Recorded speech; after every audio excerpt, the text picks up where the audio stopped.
February 1st, 2026, 13:48. His lawyers say he was escorted out of his office and instructed to surrender work equipment. SAPS KZN disputes that version and says he left voluntarily after security concerns, and that reports about devices being seized are misleading. Lesetja Senona, Major General, head of the Directorate for Priority Crime Investigation in KwaZulu-Natal, the Hawks, South Africa's investigative elite. On February 1st, Senona confirmed he was removed from his Durban office.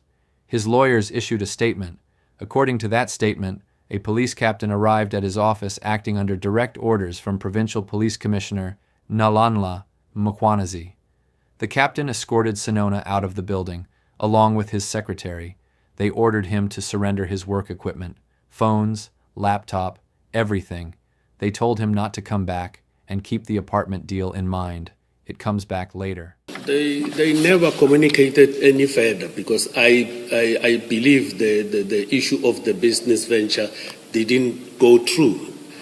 As I indicated that currently my son is doing something else over and above the other things that he did before with other business persons. And I must emphasize there's no connection of this business venture of my son and my relationship with Mr. Matlala. General, so you say this transaction didn't go through, this attempt to buy an apartment? Correct, Commissioner. This is the only business that they tried to do together. There was no other one that they tried. The best of my recollection, Commissioner, yes. This is the only one? Yes, Commissioner. Okay. And they were buying an apartment together? Or yes. Did they have a company that was going to be buying the property, or you have these two individuals, Mr. Matlala and Mr. Tato Senona, as individuals buying this apartment? When I look at these documents here, he wanted the FICA, at one stage he requested the FICA documents of my son, but how were they going to buy it, register in which company or whatever? I don't have knowledge of that. Okay. I can't assist the commissioners with that.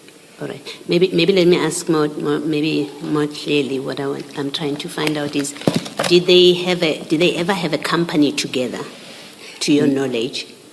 No, commissioners. Okay. Thank you. Can I, General, just ask you a few questions? Let's start on page 7 of this. Same bundle, page 47. Page? Sorry, 7, not 47.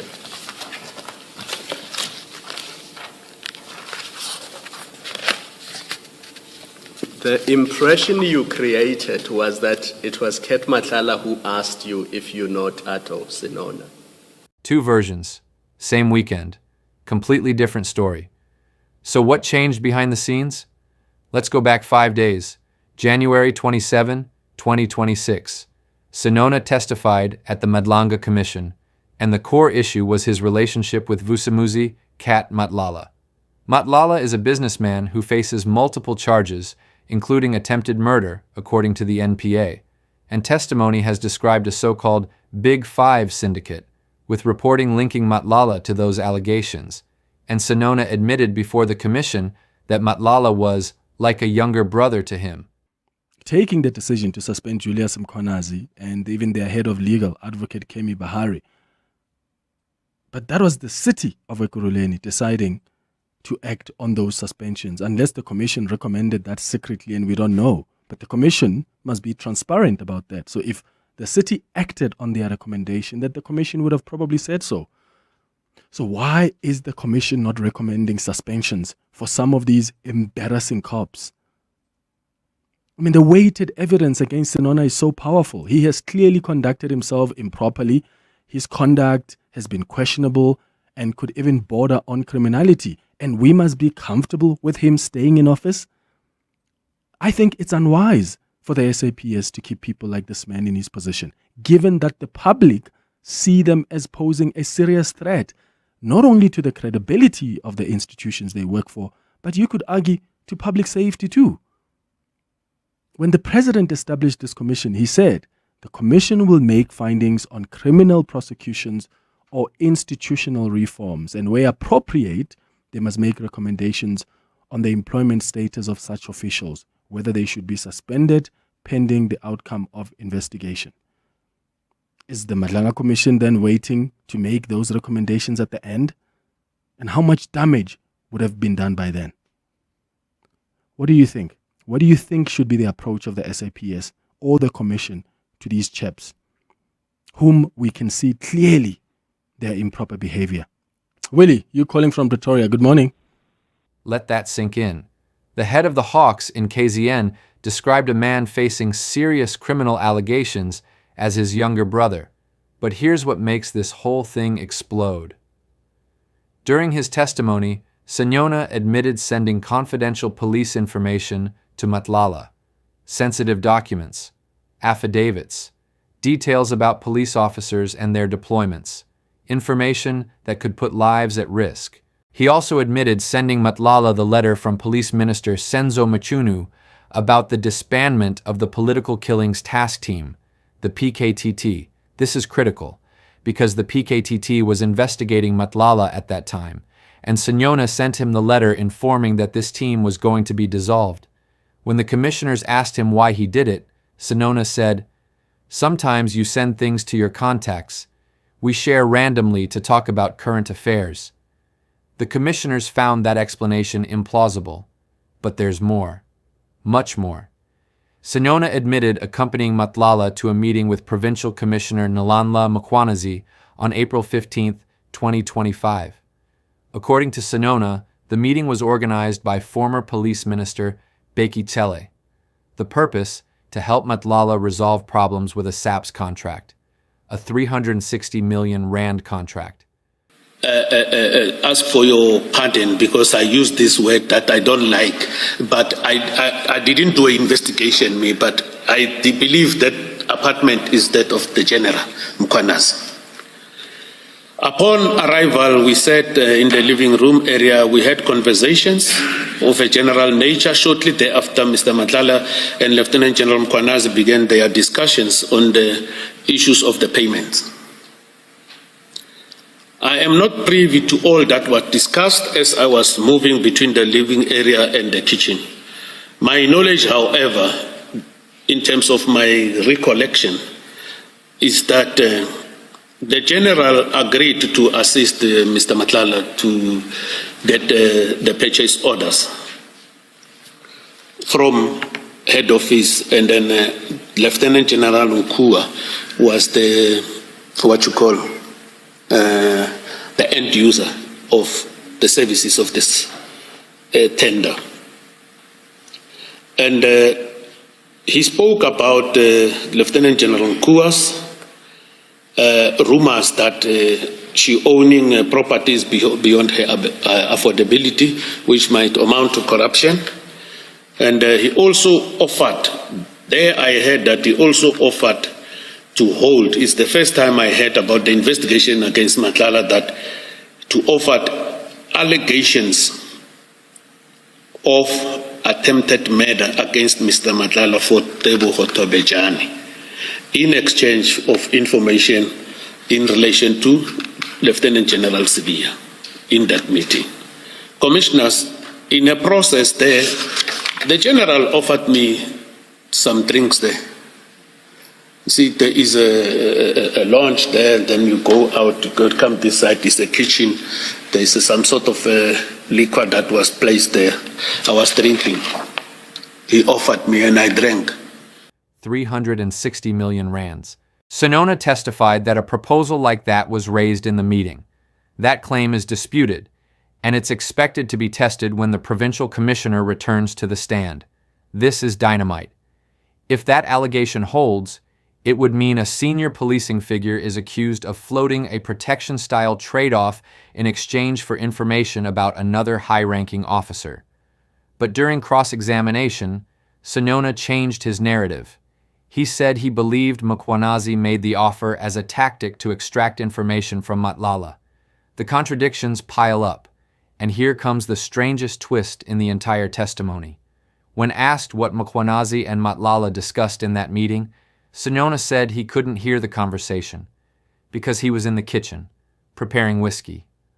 I would go to the kitchen, open the fridge, take the ice, put it in a glass, pour whiskey, and then add mixer.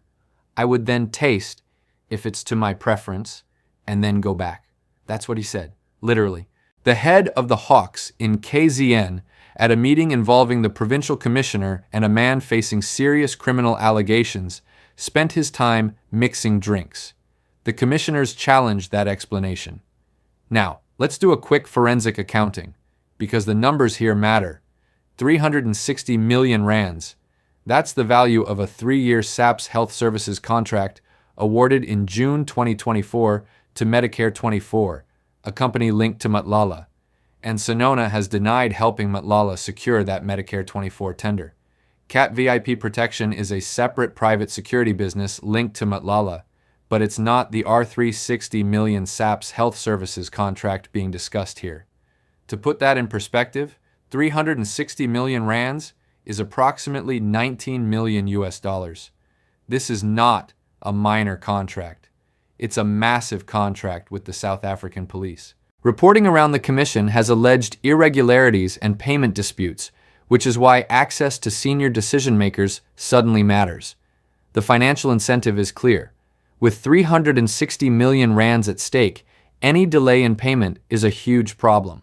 And with that kind of money, there's motivation to cultivate relationships with key figures inside SAPS. Senona denied helping Matlala win the contract, denied helping with invoice payments, but admitted accompanying Matlala to meetings with superior officers to discuss the contract. Is that help? Or is it just a favor between friends? The line is thin, and in this case, that line could mean the difference between inappropriate conduct and criminal complicity. Let's go back to the present, February 1st. After 3 days of explosive testimony, Senona was named in the Madlanga Commission's interim report. He's one of 5 high-ranking police officers flagged in the report as subjects of investigation. And the presidency has stressed these are prima facie allegations, not findings of the commission. President Cyril Ramaphosa ordered the establishment of a special task team under National Commissioner Fani Masemola to investigate those fingered in the report. Their mandate will be to investigate all the individuals. There are 14 of them, 5 police officers, senior police officers, and then the rest are either officials or EMPD officers in Kuruleni.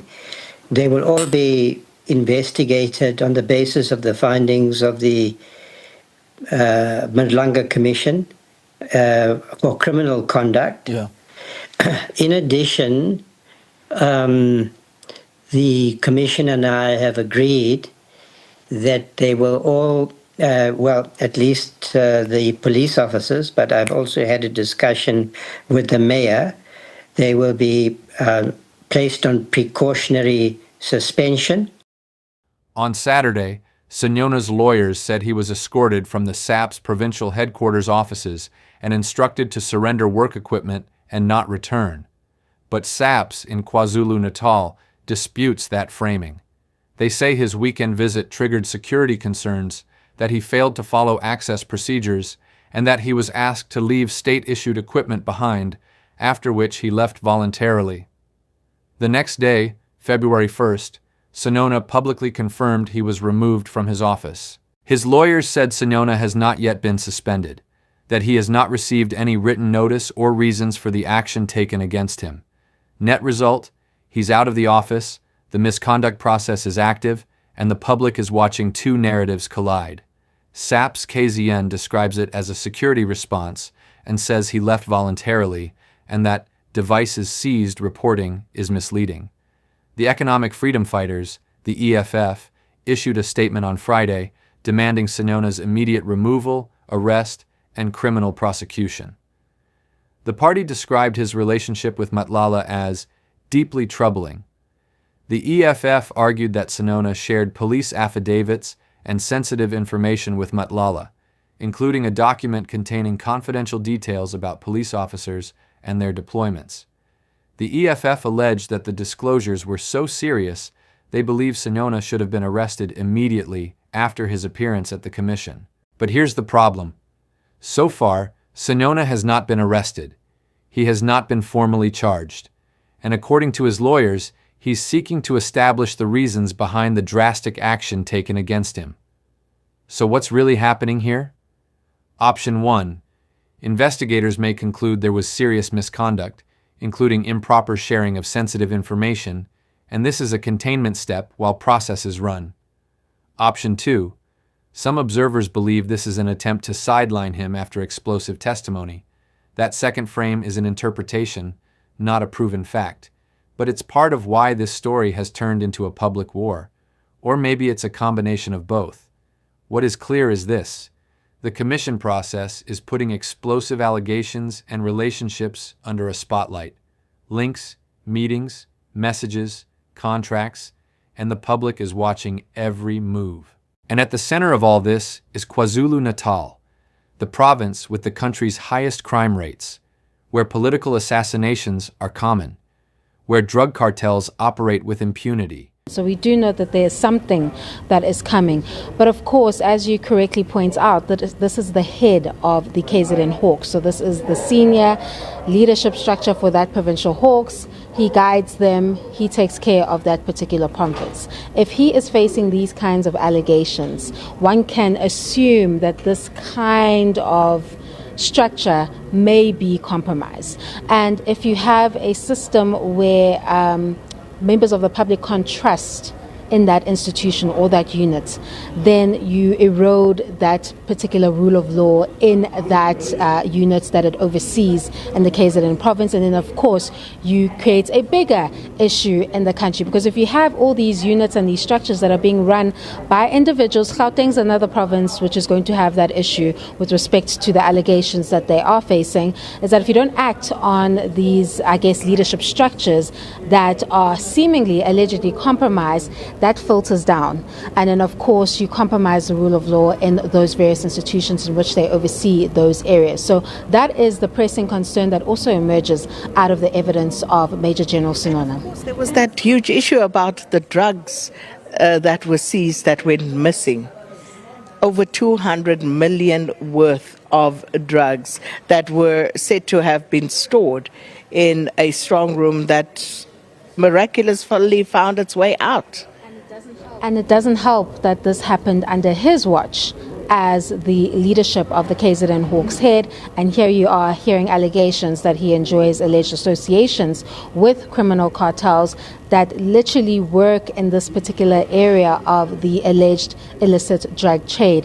The optics alone don't look good, but the implications and the possible consequences, particularly for the province of KwaZulu-Natal, where those ports can be used for that type of alleged illicit drug trade, you need to have a leadership structure rather that the public trusts, and they know that when the Hawks are there, that criminals are being pushed away from that particular unit. But if you have a leader that is sitting here stating that he doesn't see anything wrong with that association, also can't really explain how such a breach took place in the KwaZulu-Natal province, because remember, the calls for suspension started early when that happened, because that particular facility is said to be quite a secure facility. And the Babita Deokaran case, a whistleblower who flagged suspicious payments worth hundreds of millions of rand.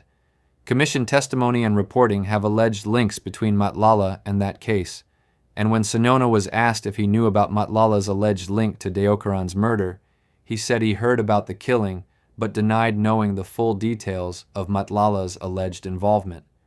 Remember, Senona described Matlala as a younger brother. How do you not know that your younger brother has been publicly linked, at least in allegations, to a case that serious? The pieces don't fit, and the more you look, the more questions emerge. Here's the big question nobody's asking out loud. If Senona was removed because there's substantial evidence of misconduct, why wasn't he arrested immediately? Why only removed from his office? And if this is part of an ongoing investigation, why was it done so publicly? Why confirm the removal in a press statement? Unless the point isn't just to investigate Senona, but to send a A message to all the high-ranking officers watching the Madlanga Commission. A message that if you talk too much, if you implicate the wrong people, you'll end up like Senona. But here's the other side. Maybe the message is different. Maybe the message is, nobody is above the law, even the head of the Hawks. Because if Senona really leaked sensitive information to an alleged criminal, if he really used his position to benefit someone under investigation, then he should be removed, should be investigated. And if his guilt is proven, should be prosecuted. The problem is, we don't know which narrative is true. Yet, and meanwhile, the war inside SAPS continues. Mkhwanazi, the provincial commissioner who allegedly ordered Senona's removal, is scheduled to return to the Madlanga Commission to answer the accusations Senona made against him, about the alleged meeting with Matlala, about the alleged deal offered. That's going to be another bomb. When Mkhwanazi takes the stand and gives his version of events, because so far, all we have are accusations, counter-accusations, contradictory testimonies. But the truth is there, somewhere, in the digital trail, WhatsApp messages, call records, and the state-issued equipment now at the center of this dispute. And eventually, it's going to come out. He made it public, through lawyers, on a Sunday. That choice is the tell. If you believe the process is fair, you keep your head down. If you believe you're being set up, you go public and force daylight. Public pressure, media scrutiny, make it harder for your enemies to move you in silence. That's a strategy. Risky, but a strategy. Or maybe it's simpler. Maybe Senona knows his career is over, and he's trying to control the narrative before others do it for him. Whatever's happening, this is far from over. There were others who knew, who saw, who maybe participated. And if Senona falls, is he going to take others down with him? Or is he going to fall alone? That's what you're going to see unfold in the coming weeks, because the Madlanga Commission isn't finished. There's more testimony to come, more names to reveal, more connections to expose, and each revelation is going to shake SAPS a little more, until eventually something breaks. Comment below. Do you think Senona is guilty of misconduct, or is he being silenced for knowing too much? Was this an inside job, or just the inevitable result of years of criminal infiltration into the police? And remember, this isn't just about one officer. This is about an entire system, a system that's allegedly being infiltrated from within, by cartels, by criminals, by people with enough power and money to buy protection. If you want me to keep investigating this, subscribe, hit that like button, and share this video, because this story is far, very far from over.